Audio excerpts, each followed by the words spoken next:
Welcome to the Mental Fitness Podcast in partnership with NUE, that's NUE, where we explore real tools and stories for building mental strength in the modern world.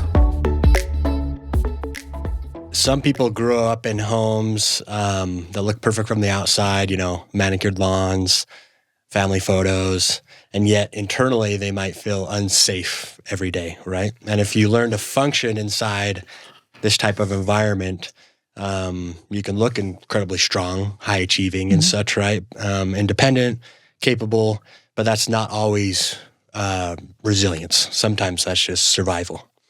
Today we're going to talk about the difference in what resilience really is. Lindsay Schiess is a therapist, a professor, a speaker, and a business consultant, and she works in the intersection of nervous system regulation, trauma attachment, and high-functioning adults. Welcome to the Mental Fitness Podcast, Lindsay. Thank you. Happy to be here.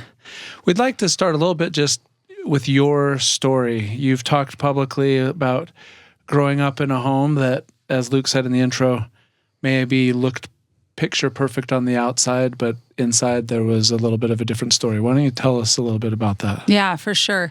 Yeah, it's a story that I'm passionate about sharing because I believe a lot of people can learn from it, and that there's probably more people like me than maybe we understand. So we definitely look like the perfect family. My stepfather was a prominent surgeon. My mom was his nurse. She was beautiful. They were both articulate, smart. And if you look at a picture of our family, we definitely looked like the perfect family. But inside the walls of our home was a different story. We had mental abuse, physical abuse, substance abuse. And our job as children was to keep that quiet, was to not say a word, was just to pretend like everything was fine. And so that's what we did. And it actually culminated in the untimely death of my mom. She was in a car accident and she was killed instantly. It was one of those situations that, looking back now, I didn't realize it, but it was lots of trauma. There was so much going on, but I had no idea because that was all I knew. And I didn't realize it until I was out of it, that was actually what was going on. Wow. How old were you when your mom was killed in the accident? I was 17 years old when she was killed in an accident. And my brother was in the car with her and his friend. And my mom was killed instantly.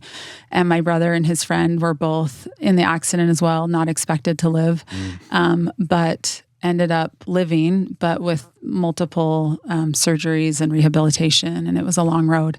The other piece of the puzzle that was tricky is my parents were divorced, and so my mom was really the glue that held all of us together. She was the one reason that my stepfather was there, that we were there.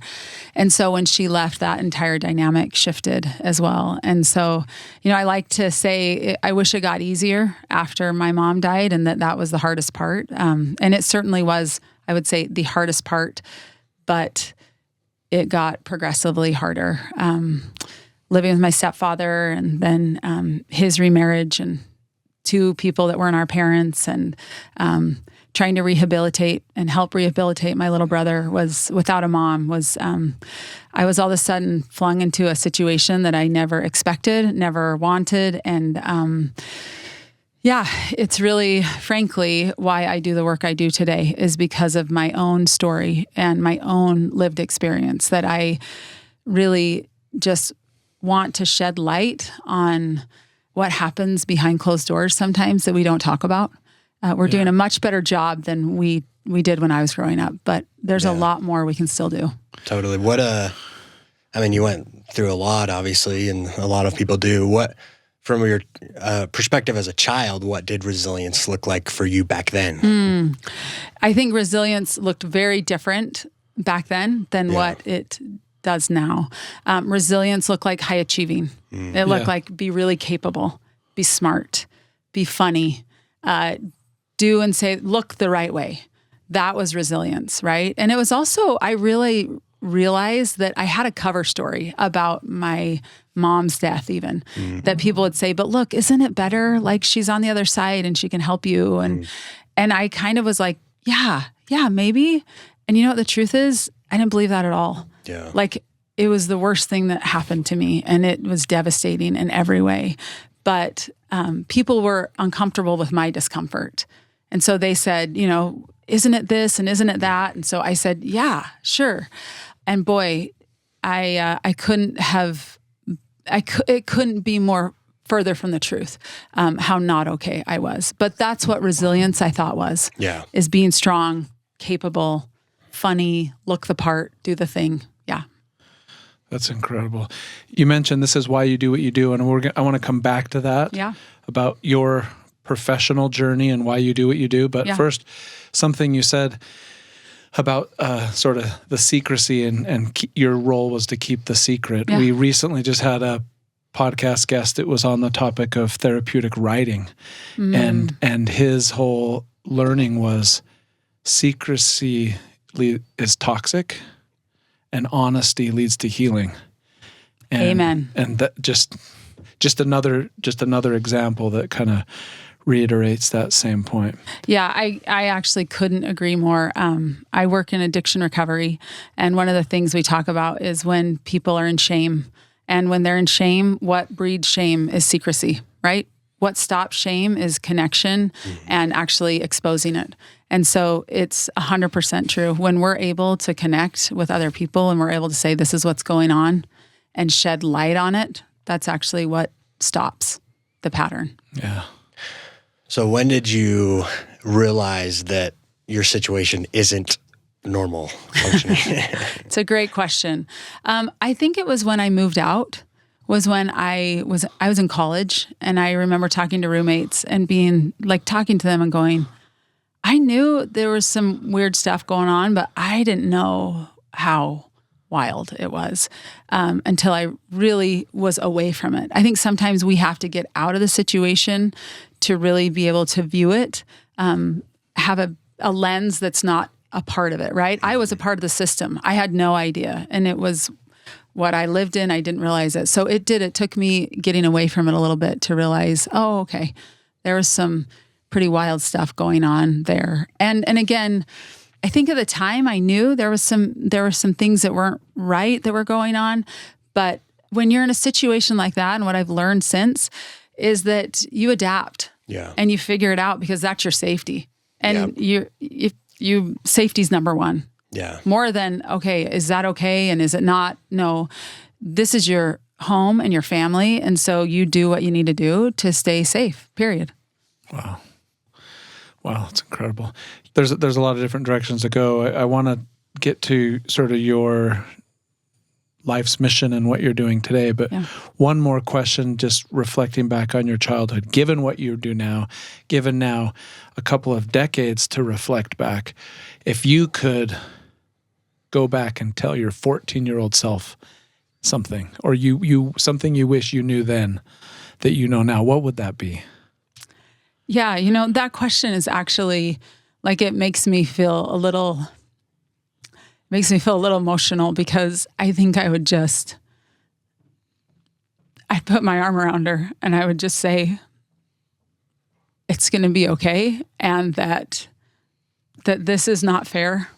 This is a really hard situation. I would actually listen to her is what I would do. I would sit and just listen.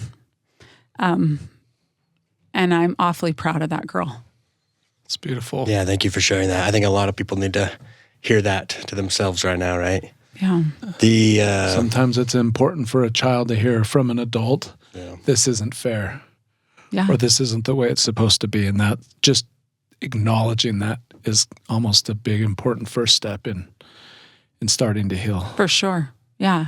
And I think having someone, like if I could add someone in my corner saying that, like, oh yeah, it's not okay to feel this way and to be put in these situations, like, oh, that would have been massive. So I would go back and do that to my younger self for sure.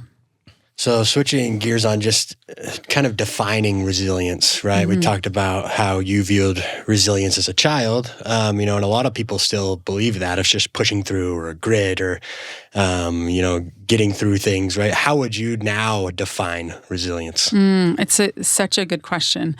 I think resilience to me now is not just pushing through.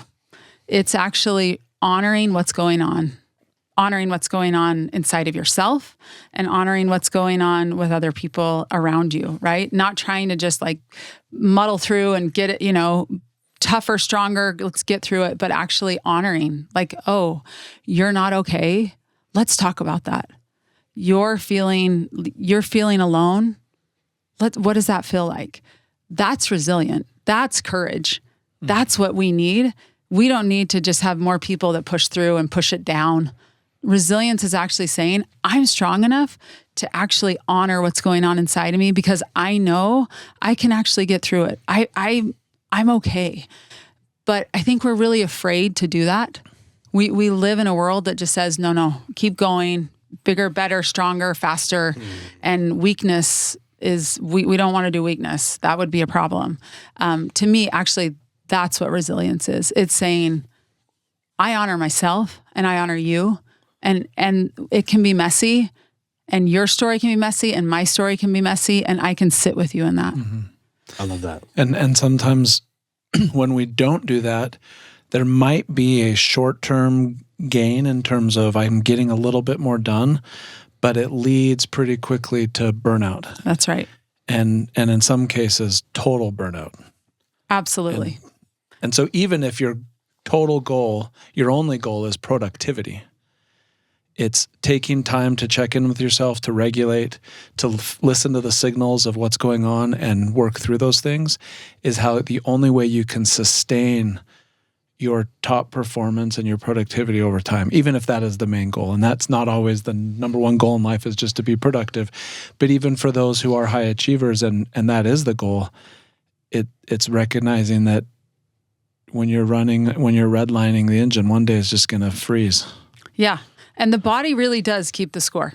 I mean, that is the truth. And working in trauma now, I'm like, congratulations. They'll say like, I'll have clients come in like, oh, I just feel anxious or I feel depressed. And I'm thinking, well, tell me about your life. And when I learn more about them, I'm like, oh, congratulations. Your nervous system's doing exactly what it's supposed to do. It's shutting you down. It's too much, right? Or it's ramping you up and mobilizing you, and it feels like anxiety. Well, congratulations. That's exactly what it should be doing.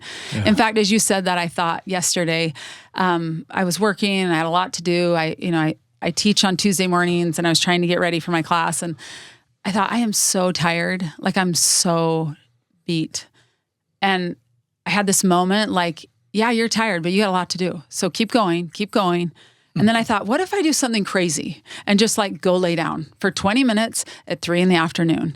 And like, I did it. And honestly, it's not like it was groundbreaking. People take naps, like just right for the record, we take naps. But I all of a sudden was like, you know what? I honored myself. My body was saying something. I honored it and I felt better throughout the day. Now, is the amazing part that I took a nap? No. But the amazing part for me is that I listened to what I needed and I did something about it. I'm sure you did better teaching today because of that 20-minute nap. I'm sure. I'm telling you, I know I did better for the rest of the day. Like I was a better wife. I was a better mom. I showed up better because I took care of me. But I think we often we're so used to ignoring ourselves and what our needs are and pushing it away that honestly listening to us, like what is going on for me is actually quite difficult to do because we're really amazing at not doing that. Yeah. No, it's true. No, self-awareness is a strength in itself, right? Like 100%. That's a huge part of resilience. You know, your nervous system's sending signals, like you said, and you need to listen to those, right? That's right. In order to be capable. Yeah. Yeah. So your professional journey's interesting, and just you're doing what you feel called to do. You're doing what you want to do now. You didn't start off as a therapist. You started off in sort of a corporate and in a fast track, highly successful, probably somewhat because of the way you were raised and you were driven. But why don't you just give us the short summary of how you're in college and how you got to where you're doing today? Because you didn't start off studying social work. That's right. Yeah, not at all. In fact, I started out in broadcast journalism. That was my thing. Yep. And I was like, I love people. I love knowing their story. And I like to talk. I like to speak. So I was like, this is perfect, right?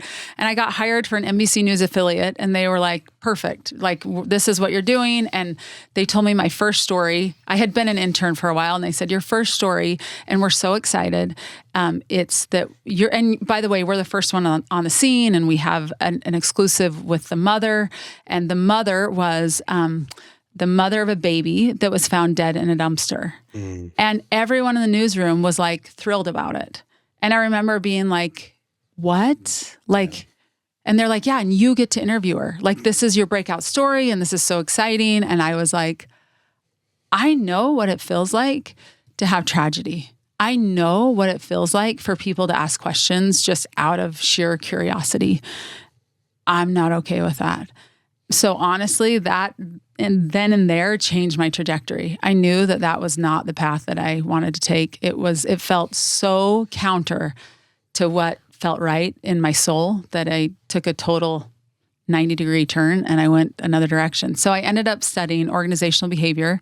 I loved business, but I also loved psychology. And so I thought, okay, that's maybe a balance of the two. So I did that for a while and it was awesome. I liked it.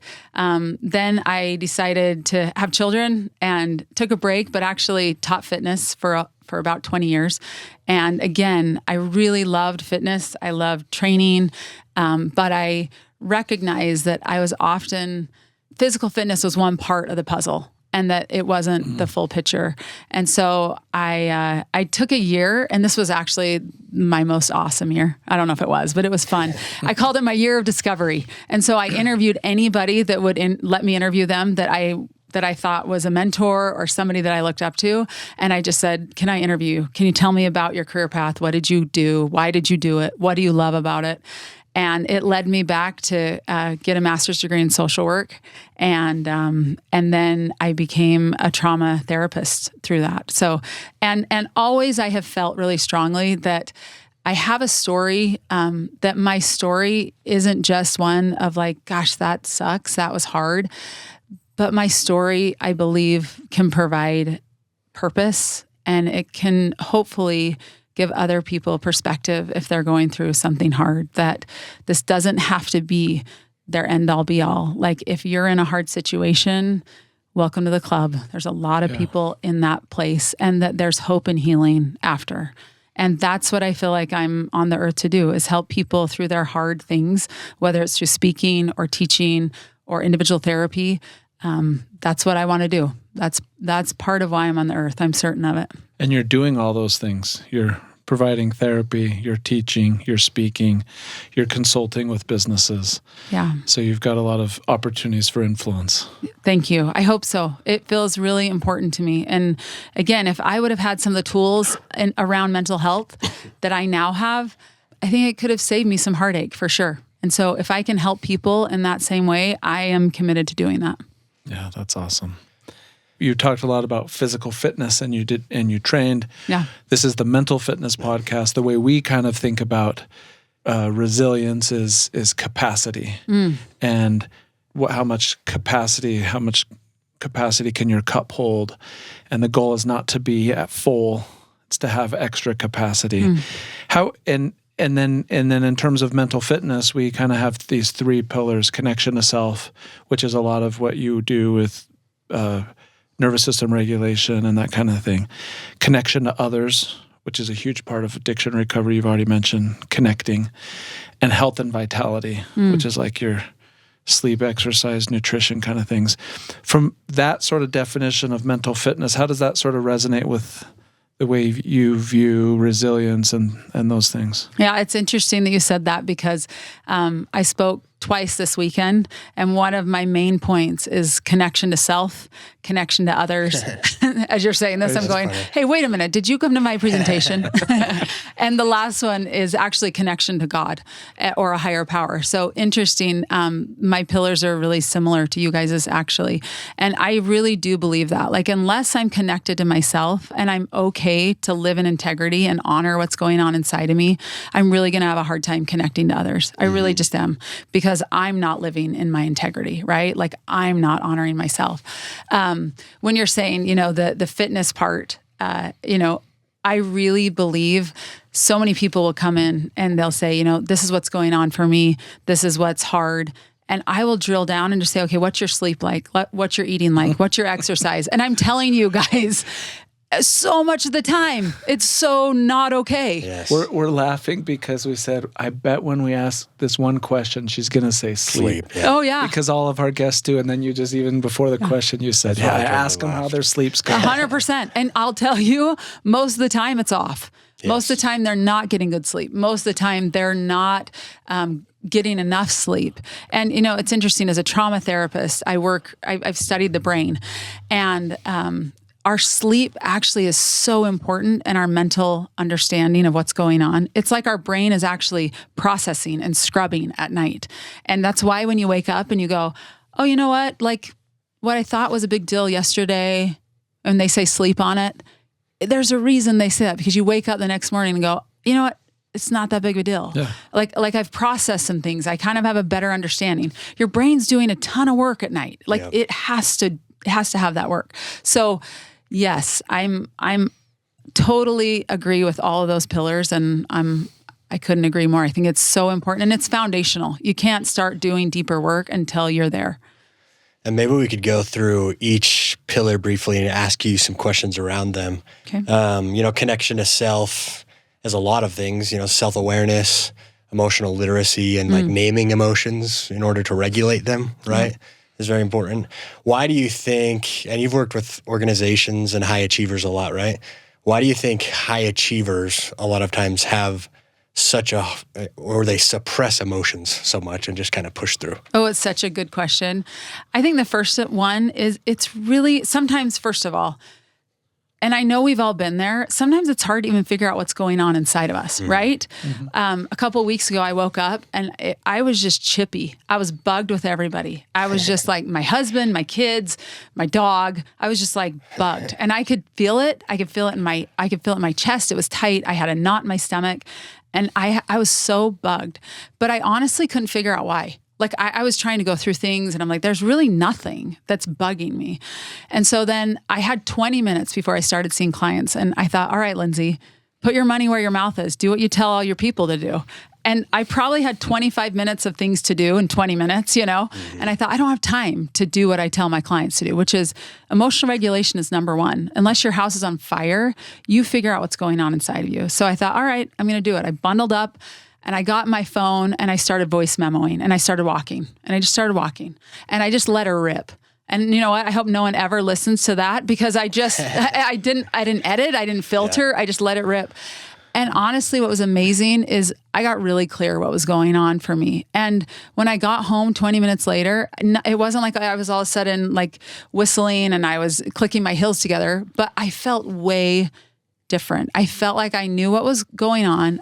And I understood why, and I was okay with it. So I think that's the first thing is, one, often we don't even know what's going on, and we don't take time to know what's going on. I think the second one is that it's really uncomfortable to feel sometimes. It really just is. It's easier to get on our phone and scroll or watch a show, numb out, instead of actually feeling what's going on. There's a lot of vulnerability with that. Yeah. So in high achieving, like the people I'm with, they are high achievers. Feeling requires time and energy and vulnerability, and that's uncomfortable. The last thing I would say is that I think we've sometimes equated feeling deeply with weakness. Mm. And I would say, and I know this is a broad stroke, but men are often not schooled very well in the language of emotion. Yep. Girls, like that is what we teach our girls. We are not great at teaching our young men this. It's rub some dirt in it, get up. You have a concussion? Well, look at him. He finished the game. It's amazing. Instead of, wait a minute, he's not okay, yes. Right? So we're really conditioned actually to not feel what's going on inside of us. Yeah. He finished the game amazing instead of he finished the game. What was he thinking? That's right. Yeah, exactly. Why didn't we take care of that? Oh my word. Yeah. I mean, I think one of the things, and we've been there as well as known people that have been there, high achievers, that what would be just some advice for one to recognize they're running low, they're redlining, they're about to crash before they get there? Like, What's the sort of, and it's hard because like all those reasons you said, they're not willing, they're not interested. But what would be some like telltale signs that like, hey, you need to slow down and take care of yourself? The number one thing is your body's going to tell you. 100%. Your body will always tell you when something's off. So if I will have clients start paying attention and set an alarm morning, noon, and night, and I just say, check in with your body. I want you to scan your body from head to toe. Where do you feel sensation? Where do you feel discomfort? What do you notice? And really them just getting more curious about what's going on in their body, because your body will tell you first before it signals to your brain that something's going on inside of you. So it's really getting more aware of what's going on inside of your body, right? And, I think sometimes we try to just go, okay, this is how we can do it. I got to think better. I got to be more positive. I got to do whatever. Russell Kennedy, who wrote the book Anxiety RX, he says something I love. And he says, you can't think your way out of a feeling problem. Mm-hmm. And I love that because I think sometimes we try to just cognitively figure it out. And it's like, no, actually something's going on inside of your body and it's trying to give you signals. Pay attention. That gets a little bit into the nervous system where it's top down or bottom up. Yeah. That's right. And you can't, when your body's telling you something bottoms up, your brain can't just tell it to stop. That's right. You have to connect with the body through some kind of breathing exercise or something. Because, there's a conflict there. Yep. Man, I feel like we could spend a whole hour just talking about this one, but moving sort of to connection to others. You mentioned particularly in addiction recovery how important connection is. But what is connection to others? What were the bullet points of your recent talk on that? Yeah, point? So connection to others. I think I talked a little bit about Rat Park. I don't know if you guys are familiar with Rat Park, but it's actually a fascinating study where they took rats and put them in cages, and they gave them two types of water. One regular water and one type of water laced with morphine. And the rats started with the regular water, and then they eventually went to the water laced with morphine. And guess what? That is all they ended up drinking. Mm. And then they changed the rats' environment, and they took them out of their cages. They gave them all the socialization they needed. They gave them the toys, the food, everything they needed. And what did they do? They gave them the two types of water. They went right to the morphine water over and over again. And then slowly they started drinking the regular water until every rat started drinking the regular water. Mm. And here's the truth. It's about they had their other needs met and they didn't need to numb with that morphine water. Oh, interesting. That same principle applies to us. If our needs of connection with each other are met, then we don't find other needs to numb or to have a substance or something that is really not in our value system to feel better. So the truth is, Johann Hari said it, and he said it so well. In the Lost Connections book, yeah. Yes. And he said, the opposite of addiction is not sobriety. The opposite of addiction is connection. And I could not agree more that when we are connected, we don't have those same needs to, again, numb in other ways, right? So I would say, we heal in community. We actually we co-regulate with one another.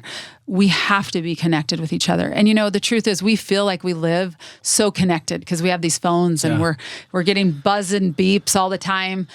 And it's actually wildly disconnecting. It's the biggest oxymoron. Social media is the biggest oxymoron there is. Absolutely. Like, that book, Lost Connections, is powerful, and he goes through all different types of connections. And in our connection to others, we kind of bundled several together, which is connection to others. He talks about connection to community, connection to something, connection to God. And he's an atheist, I believe, and he talks about just connection to some higher power, some belief that there's something more. And there's a lot of those things, but what I think they all have in common is you're connecting to something outside yourself. That's right. You have to be able to connect to yourself and understand what's going on inside.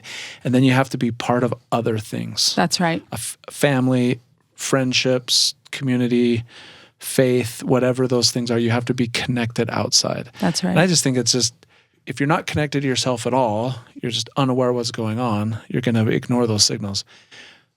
But if you're only connected to yourself, you're almost like a egotistical or a self-centered, not necessarily a bad way. Too much independence can lead to isolation. Yes. Right. That's right.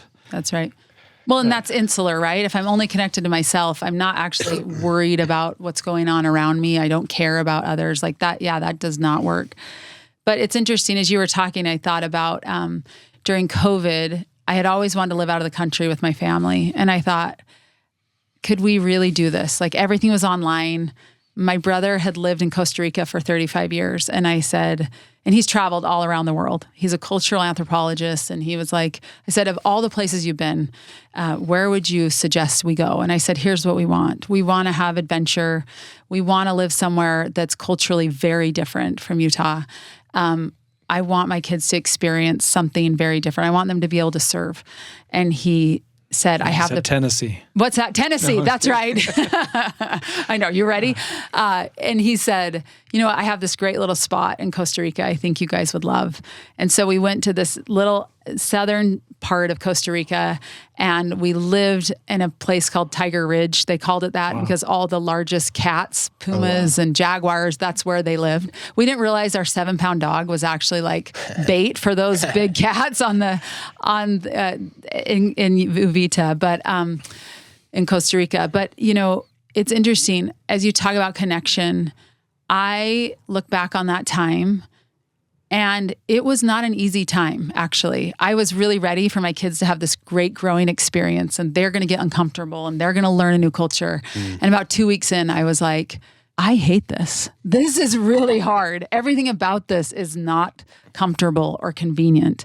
And when I finally got over myself and was like, yeah, buckle up, you're here, so you might as well figure it out. And again, when I say that, it wasn't convenient. I mean, our power went out all the time. Our sewer would come up in our showers. We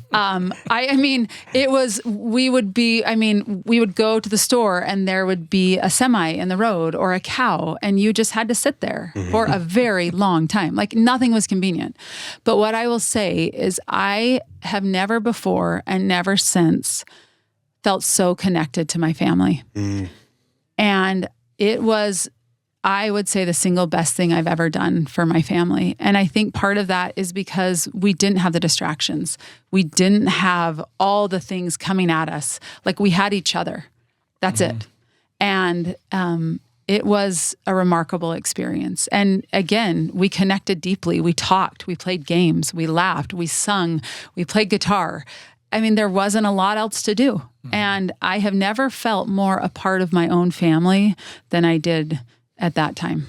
That's awesome. Way to go, Mom. Sacrifice those conveniences. Well, I don't know. I kind of had a bad attitude for a minute, but thank you. Eventually, I got over myself. Well, it's interesting. You COVID is the backdrop there. I think what we saw in COVID, it was mental health problems coming out of COVID at unprecedented levels. It came from isolation, and not everyone's experience was the same. People that were in very connected households didn't struggle in COVID. For us, we had 8 kids at home. There were 10 of us. It was hard because all of a sudden I'm working from home and 8 kids are doing school and our internet bandwidth and we're in a small California home and just like, I was like bursting at the seams going crazy, but no one felt isolated. No one was bored. Our experience was different from others. And then others, when the people that lived alone, it was a very difficult time. Yeah. But Absolutely. It's interesting that and those unique circumstances that limited our ability to connect with people other than the people in your immediate household. And I was in California, it was more locked down than other parts of the country. But for us, like the way most people describe COVID as a lonely, isolating time, I'm like, yeah, that's the opposite of my experience. But even though it was hard and frustrating at times, I felt very, I missed that time when we were like all together all the time. Yeah. It was a unique time, a unique connection for sure. All right. This show is all about mental fitness. And here's something most of us don't admit. Everyone has those moments when you feel overwhelmed, stuck, or unsure, and what's actually going on in your head. That's why we built New. New is a mental fitness platform designed to help you clear your thoughts, reflect, notice patterns, develop habits, and get support that fits who you are. It remembers your goals, your wins, the things you're working on, and helps you stay on track. Not therapy, not toxic positivity, just real support when you need it. If you want to be part of the early access group, head to talkwithnew.com. That's talkwithnue.com. Sign up now and get 3 months free. Yeah, I love how you talked about co-regulation. That's a huge part of human connection. I mean, humans are hardwired for connection. It's easy to see that in the rat experiment or anywhere, but trust is a big part of connection as well. A question for listeners that have been through any experience like you growing up, how does growing up in chaos or around addiction or something affect someone's ability to trust? Oh gosh, we could spend a whole hour on this. It impacts everything.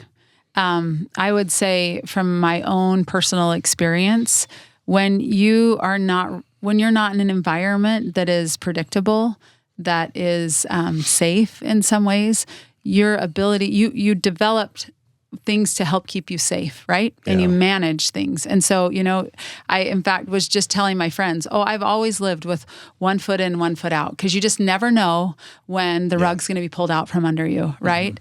And actually going all in on something, right?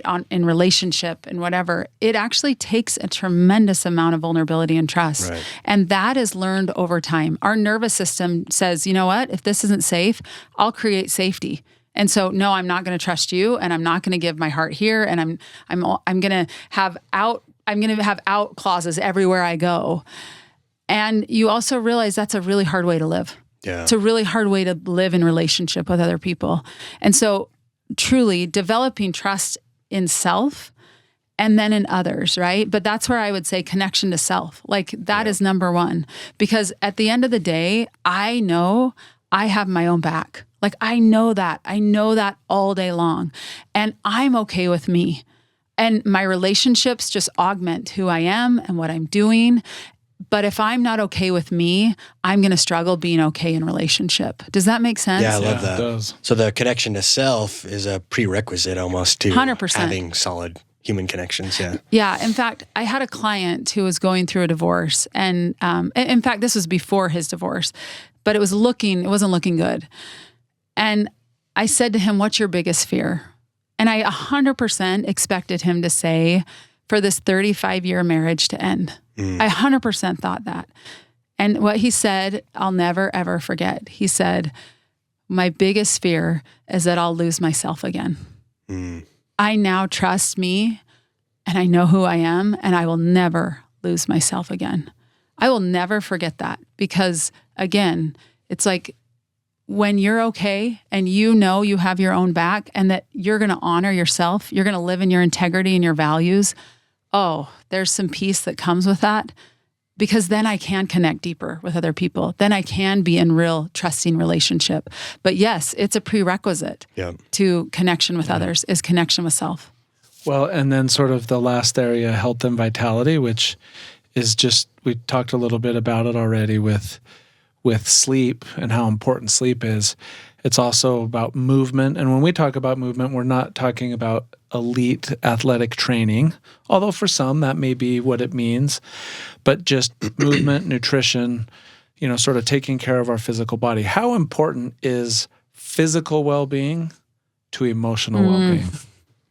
They are completely tied together. You really, I believe you can have one without the other, but you will not have a symbiotic relationship until you really combine the two of those things, right?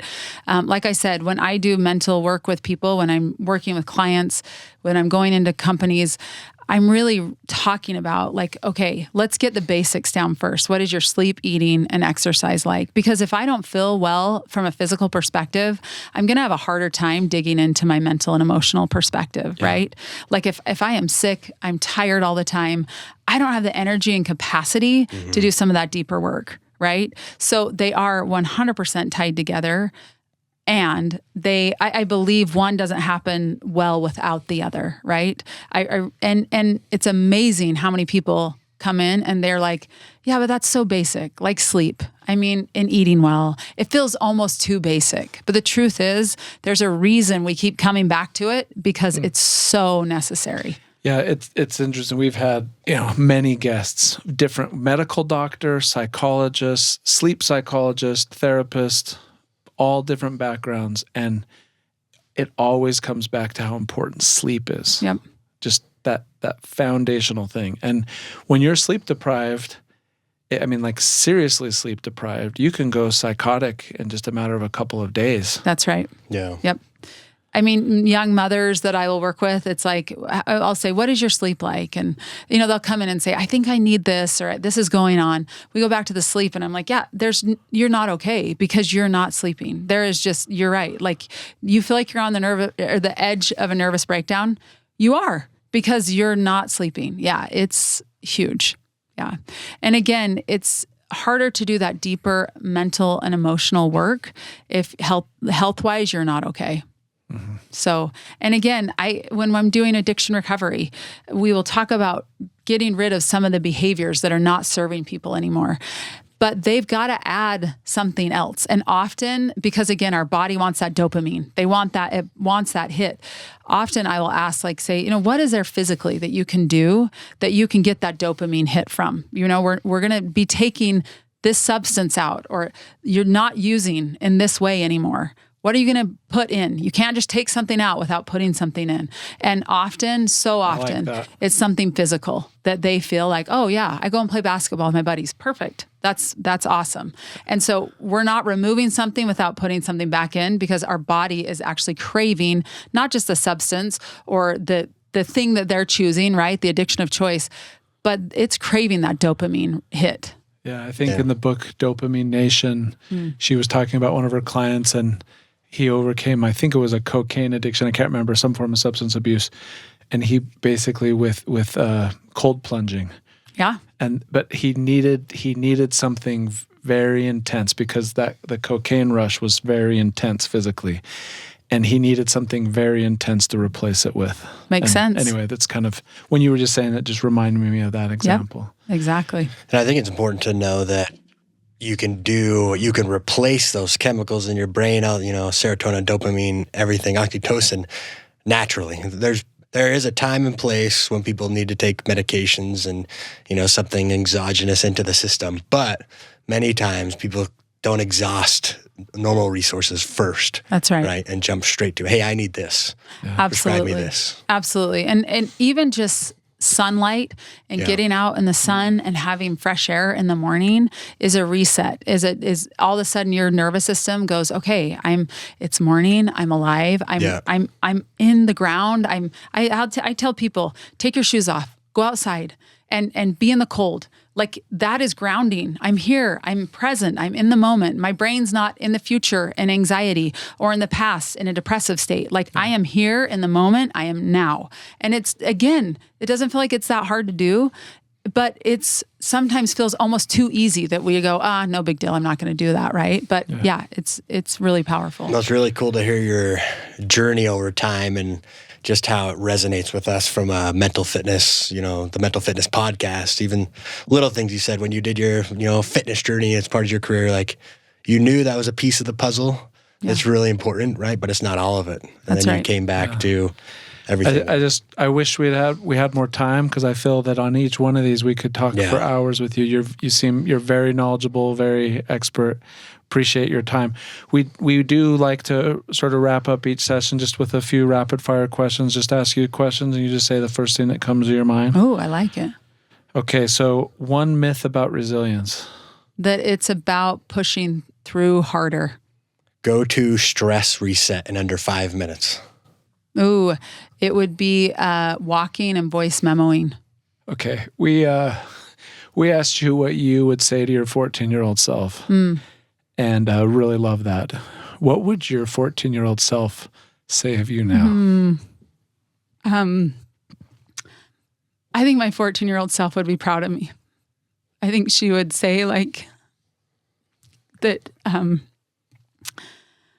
that I'm doing good in the world and that I've taken my pain and turned it to purpose. And let's end with this one. If someone feels stuck right now, what's one sentence you want them to remember? Oh, that's so good. That there is hope. There is always tomorrow. And if you don't have hope for yourself, borrow it from somebody else. There's always hope for a better tomorrow. That's beautiful. Can't think of a better way to end that. Thank you, Lindsay. Thank you for coming on and for the time today. You're welcome. It's my pleasure.